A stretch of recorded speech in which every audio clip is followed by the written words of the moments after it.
Olá pessoal, tudo bem? Meu nome é Ian e hoje eu vou fazer uma primeira aula aqui com vocês sobre computação numérica, falando dos conceitos introdutórios, que são como é que a gente representa os números no computador, né? Para falar disso, primeiro eu vou falar aqui com vocês do que são os números binários, né? Já que no computador a gente usa bits para armazenar as informações.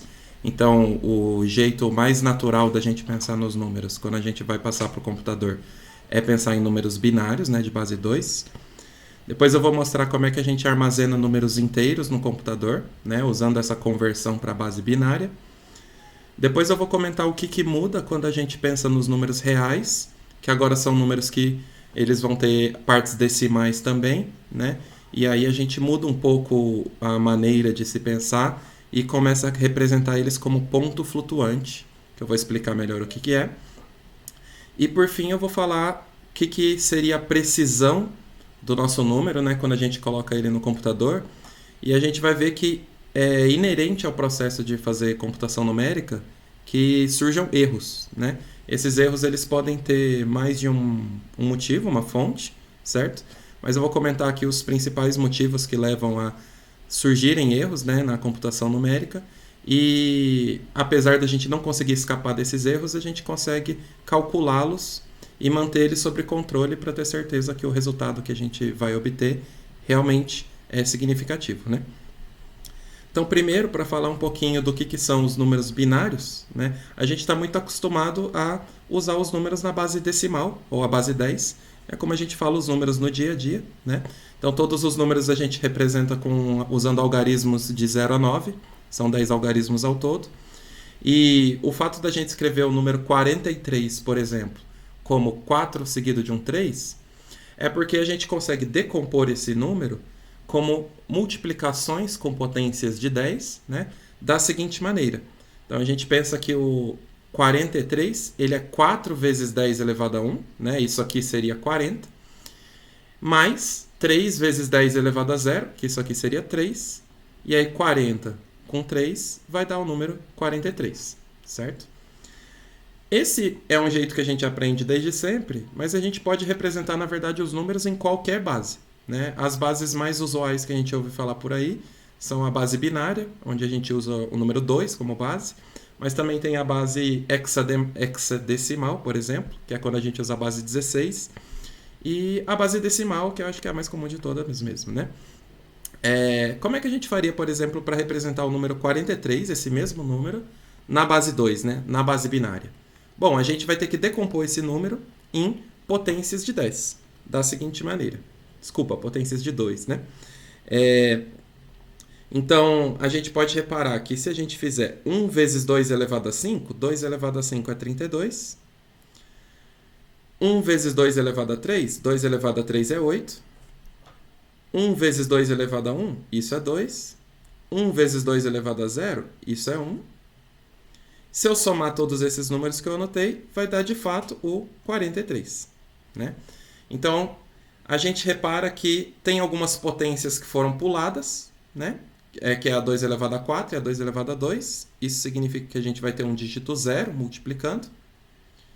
E aí, se a gente fosse representar esse mesmo número 43, então, na base 2, a gente vai usar esses algarismos aqui. 1, 0, 1, 0, 1, 1. Da seguinte maneira que eu acabo de escrever aqui embaixo. Então, 43 na base 10 é a mesma coisa que 1, 0, 1, 0, 1, 1 na base 2, certo? Então, é assim que a gente faz a conversão de um número decimal, né, na base 10 para a base 2, a base binária. E aí, como é que a gente armazenaria esse número no computador, então? Bom, a gente está falando aqui de um número inteiro, né? Eu vou dar como exemplo como é que a gente faria para armazenar o número menos 43, só para ter como exemplo um número negativo. E uma possibilidade que a gente tem é usar o que a gente chama de um inteiro de 8 bits. Isso aqui quer dizer que a gente vai usar 8 bits, né? 8, 0 ou 1, para representar esse número. Dependendo da linguagem de programação que você utiliza, você vai poder declarar, né, variáveis que são inteiras de 8 bits, 32 bits, 64 bits. Varia de linguagem para linguagem. E a depender desse tamanho, né, dessa variável que você está utilizando, você vai conseguir guardar ali números maiores e menores. Vamos dar um exemplo simples primeiro, né, utilizando um inteiro de 8 bits para guardar o número menos 43. Aqui em cima eu pus a colinha que a gente fez ali há pouco, de como é que transforma o 43 para a base binária. E como eu tenho 8 bits agora para representar, esse primeiro bit aqui eu vou guardar ele para colocar a informação do sinal. Então, por exemplo, repara que aqui é um número negativo, por isso que eu coloquei aqui o número 1. Se fosse um número positivo, a gente coloca 0 na primeira posição. Então, esse primeiro bit ele indica o sinal do meu número inteiro. E os outros 7 bits, eu vou colocar o número por extenso, né, na forma binária. Então, aqui eu coloquei 101011, exatamente o número que aparece aqui. E aí eu completei com um 0 à esquerda, né, só para ficar com 7 dígitos ao todo. Ou seja, o número menos 43, ele vai ser guardado em 8 bits no computador da seguinte maneira, né? Quantos números será que a gente consegue guardar aqui dessa forma? Bom, aqui já fica claro que como eu estou usando apenas 7 bits para guardar todos os meus números inteiros, né? Eu só vou conseguir 2 elevado a 7 combinações de números usando essas casinhas aqui. Isso significa, então, que quando eu estou usando 8 bits para armazenar um inteiro, o inteiro máximo que eu consigo armazenar ali é 2 elevado a 7 menos 1, que dá 127. Esse menos 1 é porque a gente começa a contagem do zero, né? Então seria do 0 até o 127 e também do 0 até o menos 127, né? Todos os negativos e positivos, a gente consegue armazenar num número inteiro de 8 bits. Se a gente tivesse uma variável maior, né? 127 é um número muito pequeno, a gente costuma trabalhar com números maiores. Então é comum que a gente use por aí variáveis inteiras de 32 bits, que aí nesse caso, se a gente tivesse um número de 32 bits ou 4 bytes, a gente conseguiria armazenar até esse número aqui. Então desde o menos 2.147.000 até o mais 2.147.000. Então essa é a relação entre quais números inteiros eu consigo guardar no meu computador com o tamanho, né, que eu uso da memória para alocar esse número, certo? Vimos como é que a gente pensa na base binária, então, e vimos como é que a gente faz esse armazenamento de um número inteiro. Bom, vamos pensar agora como é que a gente faz a representação, então, de um número real dentro do computador, né? Os números reais, geralmente a gente acaba trabalhando no dia a dia com números que têm ordens de grandeza muito diferentes, né? Então a gente pode estar usando o computador ali para fazer cálculos que envolvam massas de planetas, órbitas de estrelas e coisas assim. E aí os números eles são muito grandes, né? Pensa, a massa da Terra é esse número que eu escrevi aqui, então é de uma ordem de grandeza de 10 elevado a 24 quilogramas. Mas, por outro lado, a gente poderia estar usando o computador para fazer cálculos que envolvam grandezas muito pequenas, como, por exemplo, moléculas, a largura do DNA, que eu anotei aqui é um número muito pequeno, né, de 2 nanômetros, aproximadamente. Como é que a gente faz para representar esses dois números, né, num pequeno espaço? Se você pensasse da mesma maneira que os inteiros, quisesse anotar dígito por dígito, você, para ter uma amplitude que conseguisse alocar esses dois números que eu dei como exemplo aqui, você precisaria de muitos dígitos, né? Todos esses de cima, mais todos esses de baixo, no mínimo. Então, o que a gente costuma fazer é usar, na verdade, potências, né, de 10 para dar a noção da ordem de grandeza do número, como a gente faz em notação científica, na verdade, né? Então, eu posso escrever essa massa da Terra, por exemplo, como 0,59722 vezes 10 elevado a 25. E a largura do DNA aqui embaixo, eu posso escrever como 0,23 vezes 10 elevado a menos 8. Certo? Esses dois números, quando eles são escritos dessa maneira, a gente fala que a gente está escrevendo eles como ponto flutuante. Na verdade, para ser bem preciso, né, a notação em ponto flutuante ela sempre vai ter um formato desse tipo. Então a gente sempre armazena primeiro no computador qual é o sinal, depois a gente armazena o número da forma 0 ponto seguido dos seus dígitos, né? Essa parte dos dígitos a gente dá um nome de matiça. Em seguida, a gente coloca qual que é a base que a gente está utilizando. Né? Ali no exemplo anterior eu usei base 10. E qual é o expoente dessa base. Então, na verdade, é muito parecido com a notação científica que a gente usa nas ciências em geral. Mas a gente costuma escrever o número como 0 ponto e o restante dos dígitos. E a base que a gente usa aqui, apesar de que na hora de fazer os exercícios, né, e de fazer a teoria, a gente usa mais a base 10, tem que pensar que no computador é sempre usado a base 2 para fazer os cálculos. Essa quantidade de dígitos que a gente tem aqui, repare que vai do D1 até o DP, isso é o que a gente chama de precisão do número. É quantas casas eu consigo representar do meu número. Né? Precisão, também às vezes a gente fala algarismos significativos. Esse beta que eu coloquei aqui é a base e esse E é o expoente, né? Como eu já mencionei ali. Como é que a gente faz então, por exemplo, pegando dois números aqui para representar em ponto flutuante? E repara aqui embaixo que eu vou usar a precisão 4 e a base de numeração 10. Então a massa da Terra eu já anotei aqui quanto daria. E eu fiz também o valor de π e eu anotei aqui embaixo quanto daria.